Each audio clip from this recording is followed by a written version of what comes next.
Collie Training Journal, Day 78, Guards with Footwork. Here's that video, the one I talked about yesterday. Yeah, today I decided to focus on guards with my footwork. I started out with the pull-ups, which are some days feeling really great and other days not so much, which means I still have room for growth and improvement. They feel more fatiguing to do the pull-ups than my other parts of my collie practice, so they're not as exciting to me. What I am getting to is being able to pull myself up, even if it's only a few inches. It's that 1 inch that wins a race. It's that 1 inch that pushes you closer to your goal. It's that 1 inch that makes the difference between getting on a big kid's ride and having to ride with the little kids.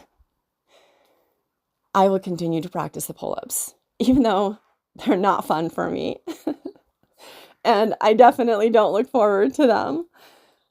But when I do the pull-ups before my collie practice, I have something to look forward to after the collie practice, kind of like the ice cream you get after you take a test. Today's practice with the guards and footwork was really enjoyable. And I know I say that every single video almost. I don't ever think that my practice can get any more fun, and then it does.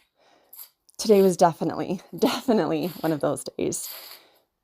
Practicing the guards with footwork in a carenza really helps you learn application. Today, it was almost like I could imagine and see those invisible opponents coming after me. It really made the practice worthwhile. Also, a lot of people get bored with the mundane and the basics and training them over and over and over. 78 plus days to be exact for me. But it's the basics and the mundane and the practicing them over and over and over that really builds and develops your skill to be able to go to the next level and to be able to learn the fancy tricks and to be able to learn and develop your skills in a way that pushes you to the next level. And this is what becomes exciting. When all of those skills start coming together, your movement, your thoughts, and what becomes something that you have to think about consciously starts to become a default. That's when it gets really exciting. And not default in the way that it's routine and now you're not thinking about what you're doing, but the respect that you have practiced and drilled the basics so much that they feel natural for you, that they become a part of you, an extension of you. I feel like this is something that people miss about the basics when they want to skip to the next level. And what's really exciting is that I'm preparing to go to a training with other collie practitioners, practicing and refining and building their skill. It will be with Collie Center, and it will be with Collie Center's leader, Paul Ingram. I'm really excited about this.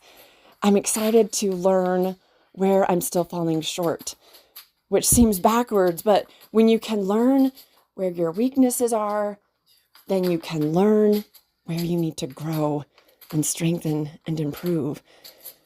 And I love that. I love that about my collie practice. To me, collie is about training a real life skill, self-defense, building self-confidence, and preparing for a time when I might need to actually apply the skills that I'm learning, because collie is an applicable skill. This is the value in learning and studying collie.